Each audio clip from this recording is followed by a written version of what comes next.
Damn it. I have to charge this and let's try to set it up. Okay. Alright. You have the rest of the recording. No, I know about. Alright. The rest is just time and space.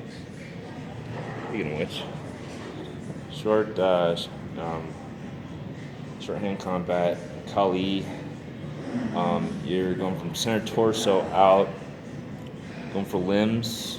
Anything extending from the torso is automatic. Anything with aggression extending from the torso, you take out. Hips. You identify aggression. Usually they build themselves up verbally. If not, they build themselves up. And you can see the adjustments, which is psychology.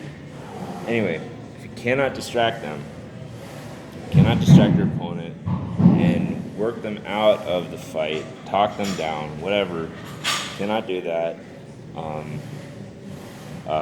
Identify motion. They're coming at you at a certain speed. It's velocity, counterbalance, all that stuff. So they're coming at you at a normal speed. Someone walking up to you, talking to you normally.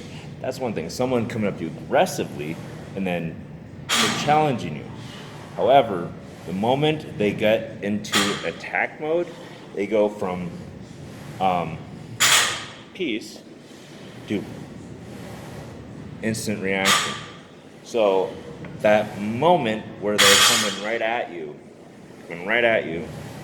that moment,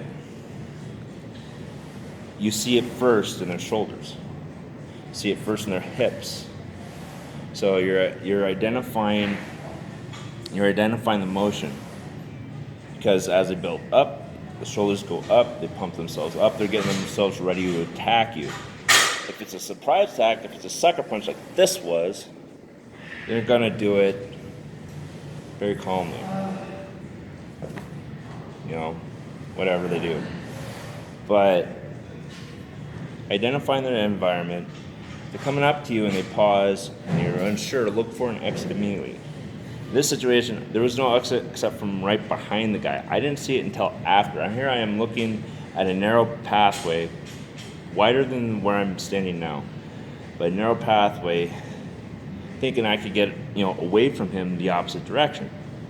Or the only option I had, which I didn't see, was right through him and right into traffic at the intersection at 5 a.m. So right into the crossroads there. Right at the ART, the train and bus station. Anyway, enough about my injury. More about spinning sticks.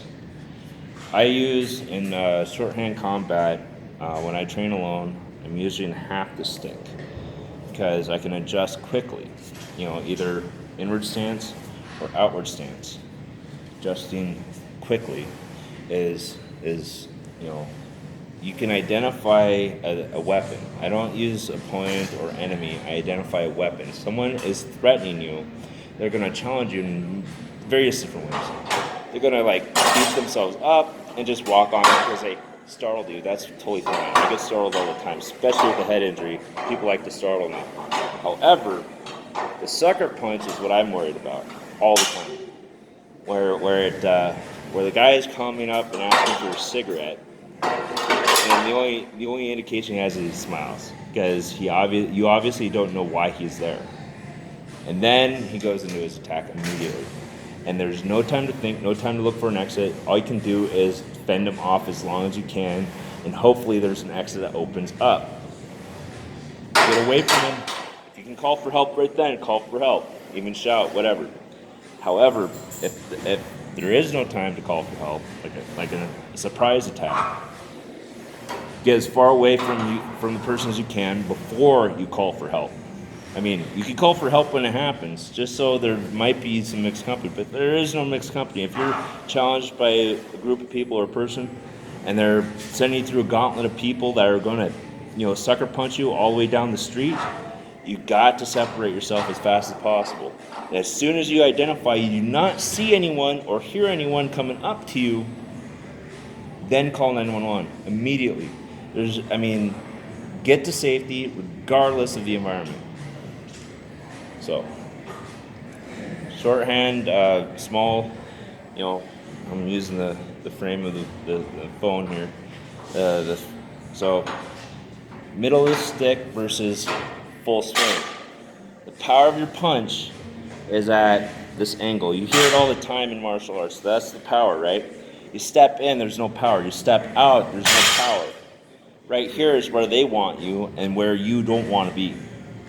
Same thing goes backwards. They're going to distract you so you get that sweet spot, that full punch, that full power. Regardless of your, doesn't matter your abilities. The knuckle's going to hurt. The backhand hurts harder, rips bone from tissue. From the hand basically just bludgeons and swells the face. So, regardless of that, we're working on distance today. Short, small amount of distance, maybe seats away on a bus. Say, you stand up, someone's knocking you on the seat. You have no time to react, and you pull out your cane, pull out your stick, whatever. Have it in the middle of the stick. Your thumb, it releases you from the stick. It makes us human. In deadly arts, they want, basically that's a trophy. Right there is a trophy. They want that, put it in their pocket. You now have to be spoon-fed for the rest of your life. Okay, so, see that? I'll slow it down. Rolling the wrist, pretty simple movement. But visually, you're closing the distance, and without distracting them, you're knocking their ability to find leverage. You're keeping that moment where they have maximum power. You're keeping it away. You're just swatting that fly. So you lean in to the attack, softens the blow. I would have been knocked out if I ran. I went into the blow when I got knocked in the head. So just came in as close as I could without actually grappling him, and got clocked looking for an exit. So come in, soften the blow. He can't pull it full force. Knock him to the side. Wait for him to come back. Tell him to leave you alone. It's what's legal. Anything else, assault and battery. And then,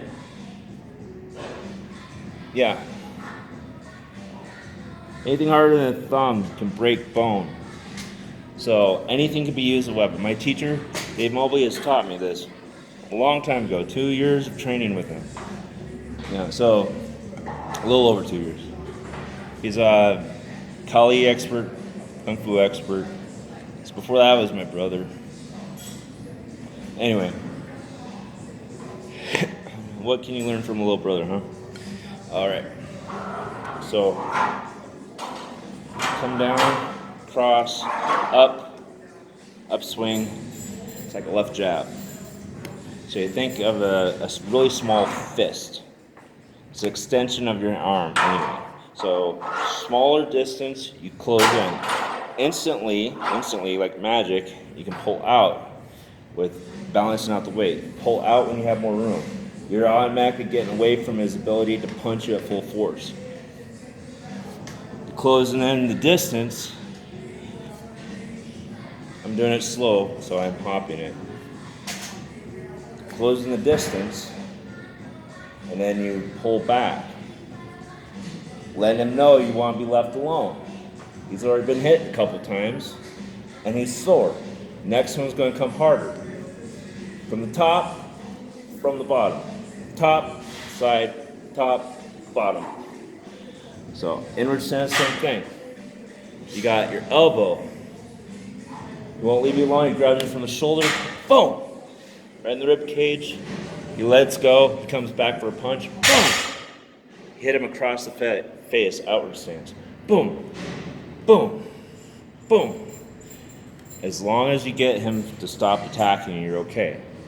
He's thinking, keep him thinking. He's thinking you have time to get away. Get away, make that phone call. 911, I need an ambulance. I took down an attacker. I need an ambulance right now. He's bleeding to death in front of me. Period. That makes you a man.